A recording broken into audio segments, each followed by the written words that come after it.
மீண்டும் ஒரு வெற்றியை பதிவு செய்துள்ளது திமுக. விக்கிரவாண்டி இடைத்தேர்தலில் அழுத்தமான வெற்றியை பதிவு செய்திருப்பதன் மூலம் அனைத்து சாதி மக்களும் தங்கள் பின்னால் இருக்கிறார்கள் என்பதை நிரூபித்திருக்கிறது திராவிட முன்னேற்றக் கழகம்.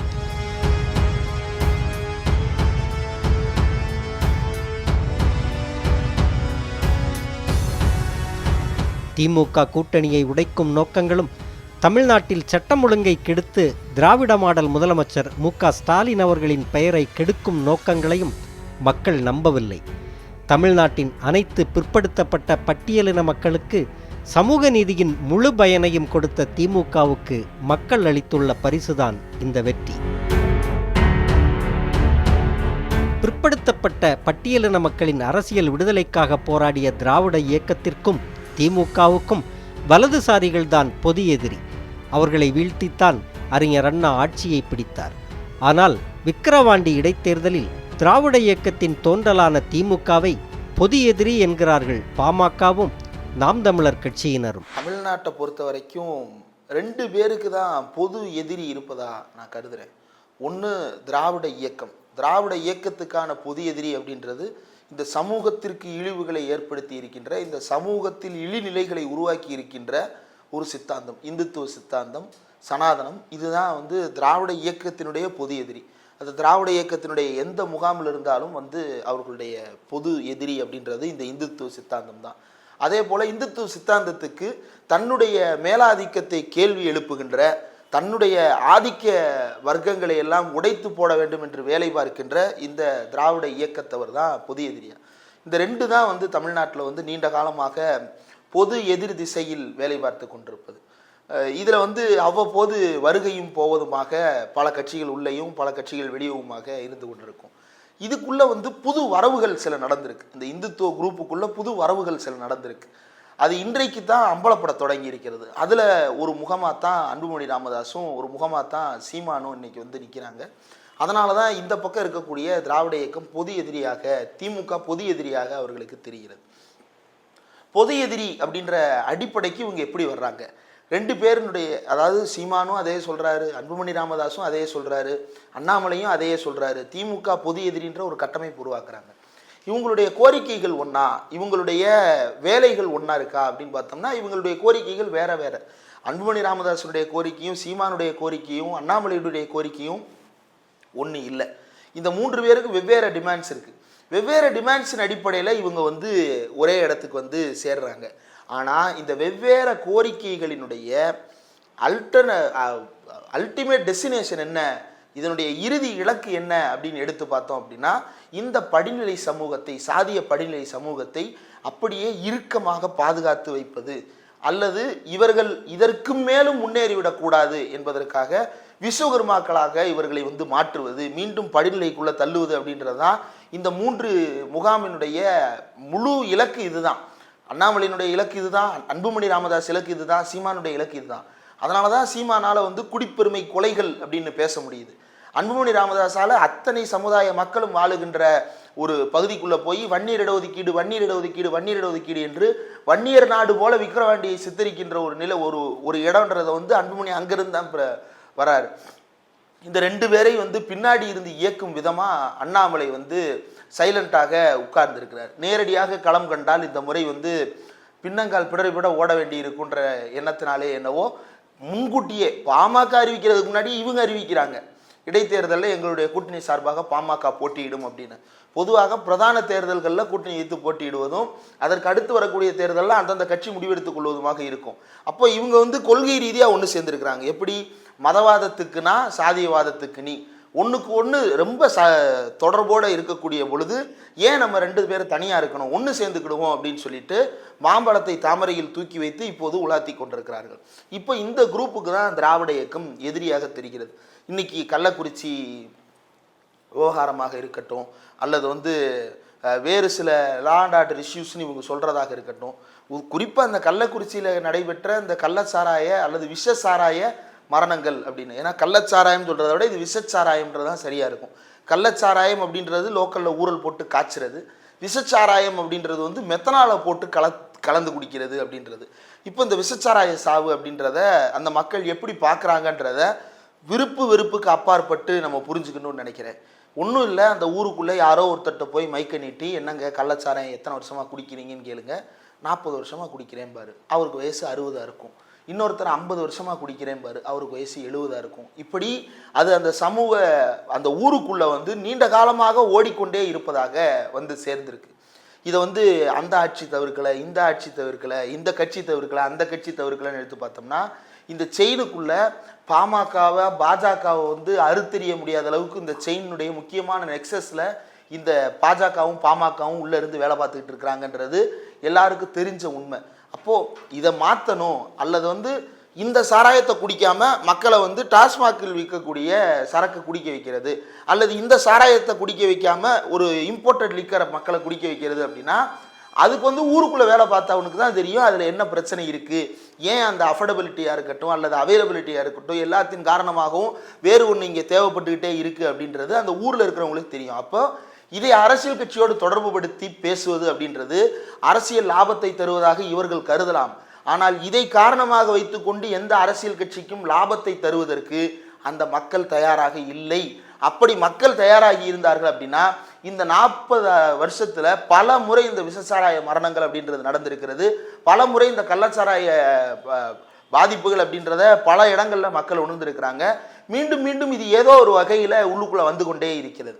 அப்போ அது மக்களுக்கு தெரியும் இது எந்த அரசியல் கட்சியோட தொடர்புடையது, இதற்காக யாரை கருவறுக்கணும், இதற்காக யாரை பழி சொல்ல முடியாதுன்றது மக்களுக்கு தெரியும். அதிலிருந்து தான் மக்களுடைய முடிவு அப்படின்றது வெளிப்படுகிறது. கடந்த தேர்தலையும் சரி, அதற்கு முந்தைய தேர்தலையும் சரி. அப்போது இதில் ஒரு கட்சியை பிளேம் பண்ணிவிட்டு அதை பொது எதிரியாக மாற்றுறேன் அப்படின்னா அதற்கு மக்களுடைய ரியாக்ஷன்ஸ் வந்து அப்படி இருக்காதுன்னு தான் நான் நினைக்கிறேன். விக்கிரவாண்டி இடைத்தேர்தலில் அதிமுக போட்டியிடாத நிலையில் அந்த வாக்குகளை பாட்டாளி மக்கள் கட்சியும் நாம் தமிழர் கட்சியும் கேட்டன. ஆனால் அந்த இரு கட்சிகளுமே தோல்வியை தழுவியுள்ளன. விக்கிரவாண்டி மக்கள் இவர்களை நம்பவில்லை என்பதோடு அதிமுகவின் வாக்குகளும் திமுகவுக்கு கிடைத்துள்ளது என்பதையே தேர்தல் நிலவரம் காட்டுகிறது. திமுகவுடைய இந்த பெருவாரியான வெற்றிங்கிறது வரவேற்கக்கூடியது. இடைத்தேர்தலில் ஒரு ஆளுங்கட்சி வெற்றி பெறுவதுங்கிறது ரொம்ப முக்கியமான விஷயம். எளிதாக வெற்றி பெறுவாங்கங்கிறத தாண்டி இடைத்தேர்தலில் ஆளுங்கட்சி வெற்றி பெறுவது மக்கள் மத்தியில் இருக்கக்கூடிய ஒரு நம்பிக்கை சார்ந்த விஷயம். அந்த வகையில் திமுக சாதித்திருக்கிறது அப்படிங்கிறது தான் ஒரு முக்கியமான விஷயம் இந்த தேர்தலில். குறிப்பாக வந்து இந்த விக்கிரவாண்டி இடைத்தேர்தல் களத்தில் அதிமுக தேர்தலை விட்டு வந்து விலகினது இருக்குல்ல, இந்த போட்டியிலேருந்து விலகினது இருக்குல்ல, ஒரு பிரதான எதிர்க்கட்சி தேர்தல் போட்டியிலேருந்து விலகிறதுங்கிறது அந்த அரசியல் கட்சியினுடைய தலைமையை வந்து கேள்விக்குள்ளாக்குற விஷயம். ஒன்று திமுக அதிமுக 2 முனை போட்டி தான் அங்கே இருக்கணுங்கிறது தான் ரொம்ப முக்கியமான விஷயம் தமிழ்நாட்டு அரசியல் களத்தை பொறுத்த அளவுக்கு. ஆனால் விக்கிரவாண்டி தேர்தலில் அவங்க பின்வாங்கினாங்க. ஏன்னா அவங்களுடைய இணக்கமான கூட்டணியில் இருந்த பிஜேபி, அந்த கூட்டணியில் இருந்த பாட்டாளி மக்கள் கட்சி தேர்தலில் நிற்கிறதுக்கு முடிவு செஞ்சாங்க. அதிமுக விலகினத்துக்கு அது ஒரு முக்கியமான காரணம். நேரடியாக அதிமுக திமுக பாட்டாளி மக்கள் கட்சி அப்படின்னா அதிமுக வந்து பிஜேபியினுடைய பகைத்து கொள்ள வேண்டும் அப்படிங்கிற ஒரு நெருக்கடி அவங்களுக்கு இருந்ததுனால அவங்க தேர்தலிலிருந்து விலகினாங்க அப்படிங்கிறது தான் என்னுடைய பார்வையாக இருக்குது. இல்லைன்னா அவங்க களத்தில் நின்று இருக்கணும். பாரதிய ஜனதா கட்சியை பகைத்து கொள்ளக்கூடாது அப்படிங்கிறது தான் அவங்களுடைய முதன்மையான நோக்கமாக இருந்தது. அந்த வகையில் தான் பாட்டாளி மக்கள் கட்சியினுடைய தேர்தல் வியூகம் அங்கே இருந்தது அப்படிங்கிறது தான் விஷயம். பாட்டாளி மக்கள் கட்சியினுடைய தேர்தல் வியூகத்தை பொறுத்தளவுக்கு நீங்கள் ஒரு அரசியல் கட்சியாக பாட்டாளி மக்கள் கட்சியினுடைய வன்னிய மக்களே கூட அவங்க நம்ப தயாராக இல்லை அப்படிங்கிறது தான் நம்ம தொடர்ந்து பார்க்குறோம். குறிப்பாக தொடக்க காலத்தில் அவங்க மீதான நம்பிக்கை இருந்திருக்கலாம். ஆனால் பிறகு வந்து அவங்களுடைய கூட்டணி அலையன்ஸான தேடல்கள், அதுக்கான வேலை செய்கிறது அப்படிங்கிறதோ, அல்லது அந்த மக்களுக்காக இவங்க என்ன செஞ்சாங்க அப்படிங்கிற கேள்வியில் இருந்தோ மக்கள் பார்க்கும் பொழுது ராமதாஸையும் அன்புமணி ராமதாஸையும் அந்த மக்கள் நம்ப தயாராக இல்லை அப்படிங்கிறத நம்ம தொடர்ச்சியாக வந்து தேர்தல்களில் பார்க்குறோம். இதுதான் கடந்த சட்டமன்ற தேர்தலையும் எதிரொலித்தது, நாடாளுமன்ற தேர்தலையும் எதிரொலித்ததை பார்க்க முடியுது. ஏற்கனவே ஒரு மாநில கட்சியாக இருந்தவங்க இப்போ மாநில கட்சிக்கான அந்தஸ்து கூட போகிற அளவுக்கு அவங்க வந்து ரொம்ப படுபாதாள வீழ்ச்சி அடைஞ்சிருக்கிறாங்கங்கிறது ஒரு முக்கியமானது. அந்த இடத்திலிருந்து தான் மக்கள் அவர்களை நம்ப தயாராக இல்லை அப்படிங்கிறது நம்ம கவனிக்க முடியுது. குறிப்பாக வந்து விக்கிரவாண்டி வந்து வன்னிய மக்கள் பெரும்பான்மையாக வசிக்கக்கூடிய பகுதி தான் இருந்தாலும் இந்த தோல்வி என்பது அவர்களுடைய அரசியல் வீழ்ச்சியினுடைய ஒரு முக்கியமான விஷயம்தான் நான் கவனிக்கிறேன். நாம் தமிழரை பொறுத்தளவுக்கு அவங்க இந்த இந்த இந்த தொடர்ச்சியாக வந்து தனித்து நின்று போட்டியிடுவது அப்படிங்கிற ஒரு இடத்துலேருந்து தான் அவங்க வந்து அதை சொல்கிறாரு. ஆனால் அதிமுகவோட வாக்குகள் நமக்கு விழும் அப்படிங்கிற ஒரு மறைமுகமான எண்ணம் அவருக்கு இருந்தது அப்படிங்கிறது தான். அந்த இடத்துல வந்து அவருடைய தேர்தல் பிரச்சாரங்களும் இருந்தது. நான் எனக்கு ஓட்டு போடுங்க அப்படிங்கிறதோ அல்லது அதிமுக போடாதவர்கள் எனக்கு போடுங்க அப்படிங்கிற பிரச்சார பாணி கூட நாம் தமிழர்கள் முன்னெடுத்தாங்க அப்படிங்கிறத நம்ம கவனிக்கிறோம் விக்கிரவாண்டி இடைத்தேர்தலில். அப்படி அது சாத்தியமா? அதிமுகவுடைய ஓட் பேங்க் வந்து அப்படி சாத்தியமா அப்படிங்கிறது ஒரு அப்படி கன்வெர்ட் ஆகுமானா ஆகிறது வாய்ப்பு கிடையாது. ஏன்னா அதிமுகவுடைய ஓட் பேங்கை குறி வச்சு தான் பாரதிய ஜனதா கட்சியும் வேலை பார்த்தாங்க. முக்கியமாக வந்து பார்த்திங்கன்னா பாட்டாளி மக்கள் கட்சியினுடைய பிரச்சார பின்புலம் மேடைகள் எல்லாம் பார்த்திங்கன்னா ஜெயலலிதா படம் போட்டுலாம் பிரச்சாரம் பண்ணாங்க. ஸோ அதிமுகவுடைய ஓட் பேங்கை யார் கவர்வது அப்படிங்கிறதுலேருந்து தான் இவங்களுக்கான 2 தரப்புக்குமான போட்டியாக இருந்தது. நாம் தமிழருக்கும் பாட்டாளி மக்கள் கட்சிக்குமான போட்டியாக இருந்தது. ஆனால் இந்த தேர்தல் வெற்றியினுடைய முடிவுகள் அதிமுகவினுடைய ஓட் பேங்கை இவங்க 2 பேருமே கவர் பண்ணலை, 2 பேருக்குமே இது போய் சேரலை அப்படிங்கிறது தான் கள நிலவரம் காமிக்குது. ஸோ விக்கிரவாண்டி இடைத்தேர்தலை பொறுத்தளவுக்கு அதிமுகவுடைய ஓட் பேங்காக இருந்தாலுமே கூட கணிசமாக திமுகவுக்கு போய் சேர்ந்திருக்கு அப்படிங்கிறது தான் நம்ம கவனிக்க முடியுது அப்படிங்கிறது தான் இடைத்தேர்தலுடைய நிலவரம். அண்ணாமலை எதிர்ப்பை பாஜக எதிர்ப்பு போல காட்ட முயலும் அதிமுக பாஜகவின் தேசிய தலைமையோடு நெருக்கமாக உள்ளது. பாஜகவை சித்தாந்த ரீதியாக எதிர்க்காமல் அதிமுக நடத்தும் நாடகங்களை மக்கள் நம்பவே இல்லை. இது பாஜக எதிர்ப்பு அப்படின்றத வந்து அண்ணாமலையை எதிர்ப்பதன் மூலமாக எடப்பாடி பழனிசாமி ஏதோ ஒன்று சொல்ல விரும்புகிறார். ஆனால் உண்மையிலேயே பாஜக என்கின்ற சித்தாந்தத்தோடோ அல்லது பாஜக என்கின்ற கட்சியோடோ அடிப்படையில் தனக்கு முரண்பாடு இருக்குது அப்படின்றத அவர் உணர்ந்தாரா இல்லையான்றது தெரியல. அவருக்கு ஒருவேளை அது இல்லாமல் இருக்கலாம். ஆனால் ஜெயலலிதாவுக்கு அது இருந்தது. ஜெயலலிதாவுக்கு வந்து பாஜகவோடு ஏற்பட விரிசல் அப்படின்றது வந்து அதை வந்து ஒரு வேலை பிரிவினையாவோ என்னவானாலோ கன்சிடர் பண்ணலாம். ஆனால் அடிப்படையில் பாஜகவை கூட வச்சுக்கிட்டு தமிழ்நாட்டில் இந்த நம்ம கட்சியால் சர்வே பண்ண முடியாது, இந்த 2க்கும் செட் ஆகாது அப்படின்றத அவங்களுக்கு அடிப்படையில் புரிதல் இருந்தது. இவருக்கு என்ன புரிதல் அப்படின்னா இவர் இல்லாமல் இருந்தால் தேவலை அப்படின்னு பார்க்குறாரு. அண்ணாமலை இல்லாமல் இருந்தால் தேவலை. ஏன் அப்படின்னா அண்ணாமலை வந்து இப்போ எடப்பாடி பழனிசாமியோட நாள் மேடையில் உட்கார்றாரு, மறுநாள் வருங்கால முதல்வரே அப்படின்னு சொல்லிட்டு அண்ணாமலைக்கு போக சொல்லிட்டுறா. ஏன்னா இதெல்லாம் எடப்பாடி பழனிசாமியை இன்செக்யூராக மாற்றுது. இதெல்லாம் இன்செக்யூர் ஆக வேண்டிய விஷயம் இல்லை, அடக்கி உட்கார வைக்க வேண்டிய விஷயங்கள் அப்படின்றத எடப்பாடி பழனிசாமியால் புரிஞ்சுக்கிட முடியல. அண்ணாமலையை வீழ்த்துறது மட்டுமே ரொம்ப பெரிய ஒரு இலக்காக வைத்துக்கொண்டு எடப்பாடி பழனிசாமி அவர்கள் வேலை பார்த்து கொண்டிருக்கிறார். இன்னைக்கு போய் நீங்கள் கேட்டிங்கன்னா எடப்பாடி பழனிசாமிகிட்ட உங்களுடைய 2 இலக்கு என்னன்னு கேட்டிங்கன்னா, 1 திமுக எதிர்ப்பு, 2வது அண்ணாமலை எதிர்ப்பு. இத்தனை ஆண்டு கால அதிமுக வரலாற்றில் திமுக எதிர்ப்பு மட்டும்தான் அவங்களுடைய முக்கியமான வேலை, ஒரே வேலை திட்டமாக இருந்தது.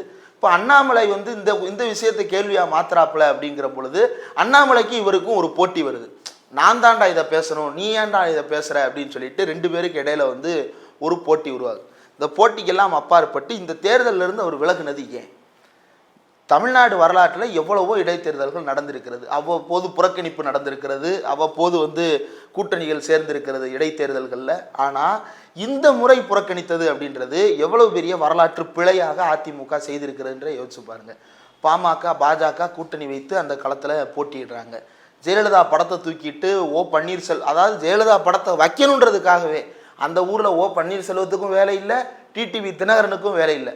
2 பேரையும் சம்பந்தமே இல்லாமல் மேடையில் ஏற்றி எதுக்கு ஜெயலலிதா படத்தை வச்சு ஓட்டு கேட்கணும், அதற்காக இந்த 2 பேரையும் கூட்டு வர்றாங்க. தேனியிலேருந்து வண்டி பிடிச்சி கூட்டு வந்து உட்கார வைக்கிறாங்க, ஜிகே வாசனை கூட்டு வந்து உட்கார வைக்கிறாங்க. இவ்வளவு பேரையும் மேடையில் வச்சு இந்த பக்கம் இவங்க சொல்ல விரும்புகிற செய்தி என்ன அப்படின்னா, பாமக ஒரு கணிசமான வாக்கு வங்கியை எடுத்து காட்டுவது, அதை பிஜேபி எங்களால் தான் இது சாத்தியம் அப்படின்னு கிளைம் பண்ணிக்கிறது. இதுதான் பிஜேபியினுடைய நோக்கம்.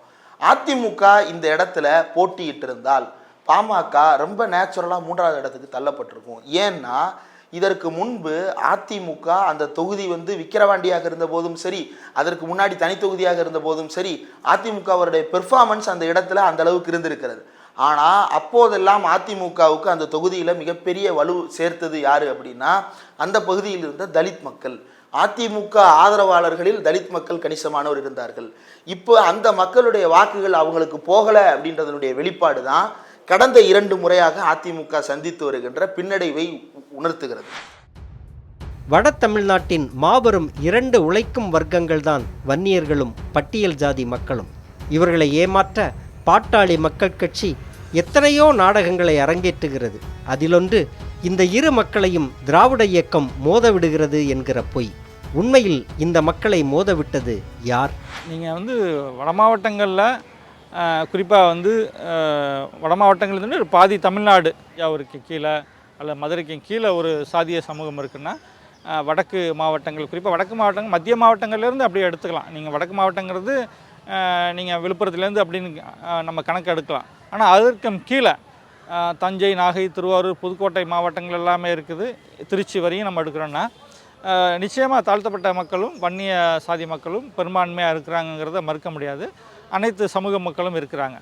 ஆனால் இந்த 2 மக்களும் இணக்கமான ஒரு சூழல் அப்படிங்கிறத பல சமூக அமைப்புகள் முன்னெடுத்தாங்க. நீங்கள் கம்பேரிட்டிவ் பார்த்தீங்கன்னா ராமதாஸ் தொடக்க காலத்தில் உள்ள ராமதாஸ் வந்து பார்த்திங்கன்னா இந்த 2 சமூக மக்களும் உழைக்கும் மக்களாக இருந்து அவங்கள பாட்டாளி சொந்தங்களாக அடையாளப்படுத்தலாம் அப்படின்னு திட்டமிட்டார். அதுக்கான வேலைகளை செஞ்சார். நம்ம அதை மறுக்க முடியாது. தொடக்க காலம் என்பது அந்த பாட்டாளி மக்கள் கட்சி தொடங்கிய ஒரு 2-3 ஆண்டுகள் மட்டும்தான்.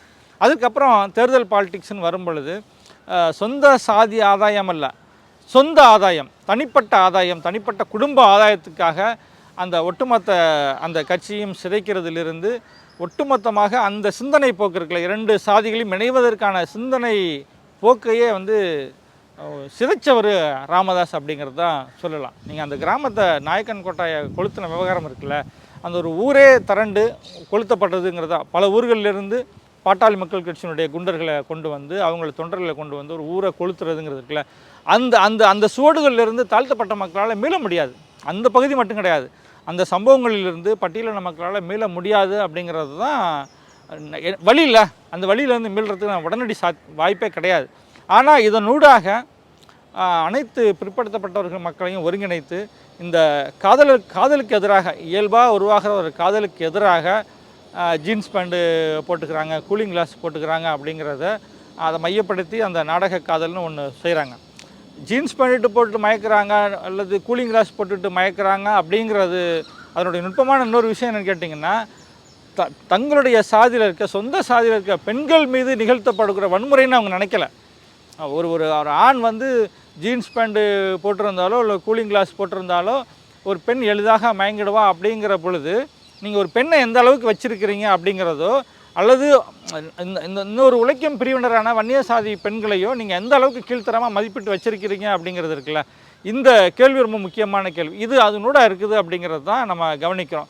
ஆனால் அதற்கும் தயங்காதவர் தான் ராமதாஸ் அப்படிங்கிறது தான் பார்க்குறோம். இந்த பிற்படுத்தப்பட்ட மக்களுடைய ஒருங்கிணைப்பு, ஒவ்வொரு ஊர்லேயும் அதுக்கான கூட்டம் நடத்துறது, அனைத்து சாதிகளையும் திரட்டி கூட்டம் நடத்துனதுங்கிறது இன்றைக்கி கூர்மையாக இருக்குது. இன்றைக்கி வந்து பல இடங்கள்லையுமே அந்த சாதி பிரச்சனைகள், பட்டியலின மக்களுக்கு எதிரான வந்து ஆணவ படுகொலைகளாட்டும் சரி அல்லது ஒடுக்குமுறைகளாட்டும் சரி கூர்மை அடைகிறதுக்கோ அல்லது இந்த நவீன தொழில்நுட்பங்களை பயன்படுத்தக்கூடிய இளைஞர்கள் வந்து சாதி பெருமை பேசிக்கிட்டு திரிகிறதுக்கோ ரொம்ப அடிப்படையான காரணமாக இருந்தது வந்து ராமதாசனுடைய சாதியை உயர்த்தி பிடித்த சாதி வெறியிலான அந்த கூட்டமைப்பு கூட்டங்கள் அப்படிங்கிறது தான் முக்கியமான விஷயம். நீட் தேர்வுக்கு எதிராக இன்று மொத்த இந்தியாவும் திரள்கிறது. பாஜக கூட்டணிகள் ஆளும் மாநிலங்களே நீட் தேர்வுக்கு எதிர்ப்பை பதிவு செய்கிறது. இது திமுக தொடங்கிய குரல். சமூக நீதியின் பார்வையில் தமிழ்நாடு உருவாக்கிய முதல் குரல் இன்று வடக்கிலும் பரவி இருக்கிறது. இந்த நீட் தேர்வு பிரச்சனை அப்படின்றத வந்து தமிழ்நாடு மட்டும்தான் ஃப்ரம் த பிகினிங் இதை வந்து கரெக்டாக எதிர்த்தது.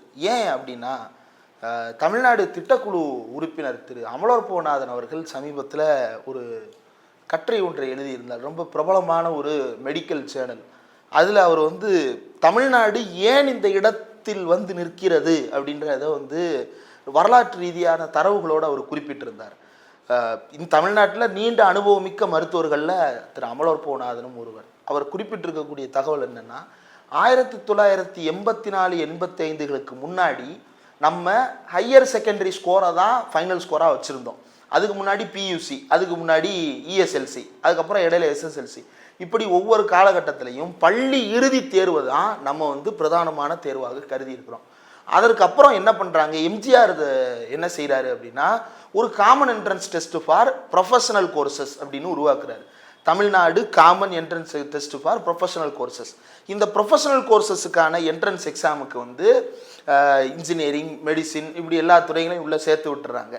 அதற்கப்புறம் ஒரு 20 ஆண்டுகள் அது அப்படியே கண்டினியூ ஆகுது. இதற்கு இடையில என்ன நடக்குது அப்படின்னா இம்ப்ரூவ்மெண்ட் எக்ஸாம்னு ஒன்று கூட சேர்ந்துக்கிறது.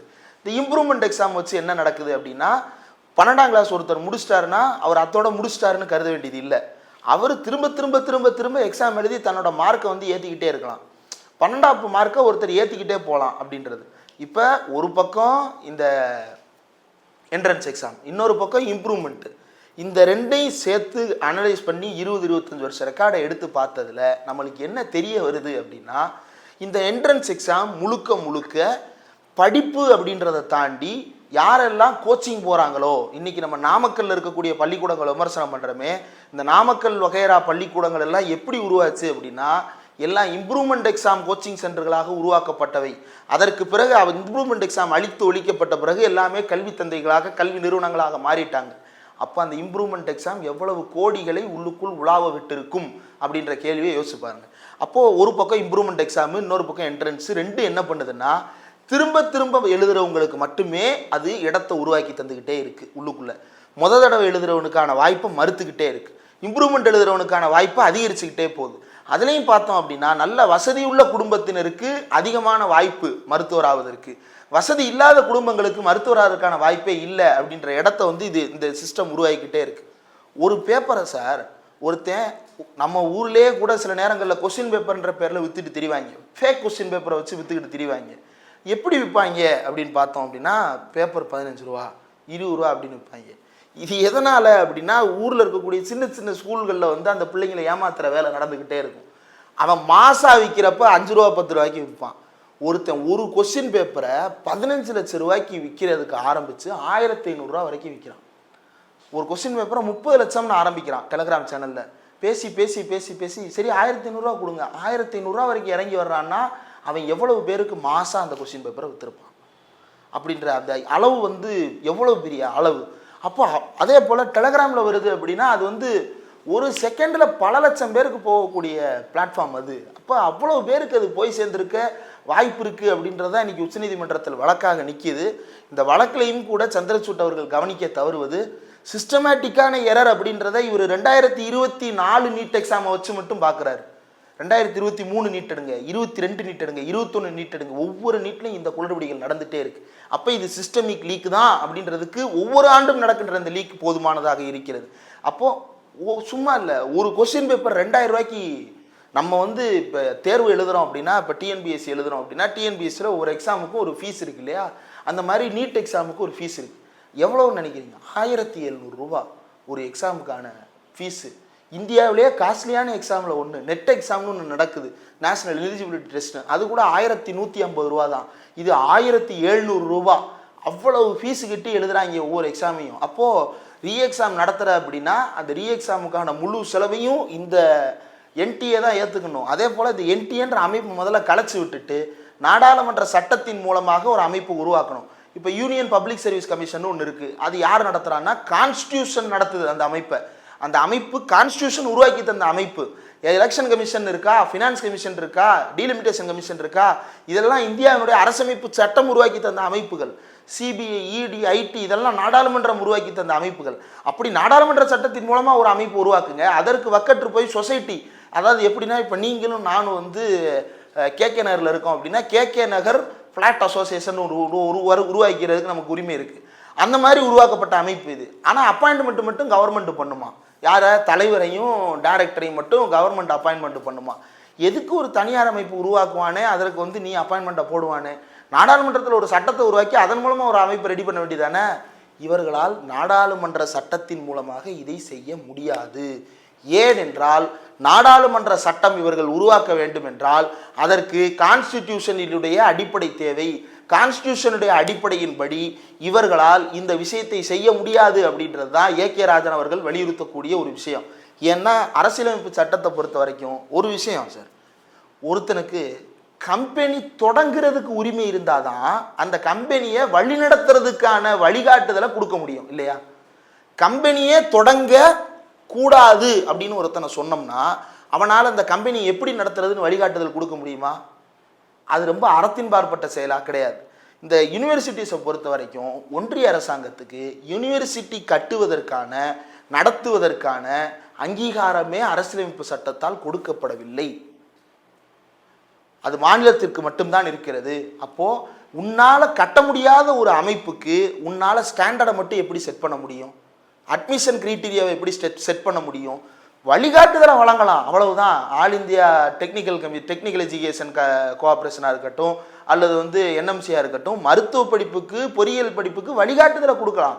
ஆனால் அது வந்து அந்த கல்லூரிகள் மீது ஆதிக்கத்தை செலுத்தும் வகையில் இருக்கக்கூடாது அப்படின்றது தான். அப்போது நாடாளுமன்ற சட்டத்தை இவர்களால் உருவாக்க முடியாது. அதனால்தான் இவர்கள் சொசைட்டி ஆக்டை வச்சு ஏமாத்திட்டு இருக்காங்க. தெற்கிலிருந்து உருவான திமுக இந்திய அளவில் பல மாற்றங்களுக்கு வித்திட்ட இயக்கம். இன்று அதன் வெற்றியை இந்தியாவே பார்க்கிறது. நீட் தேர்வு உள்ளிட்ட அனைத்திலும் வென்று இந்தியாவின் மற்ற மாநிலங்களுக்கும் விரைவில் திராவிட மாடல் வழிகாட்டும்.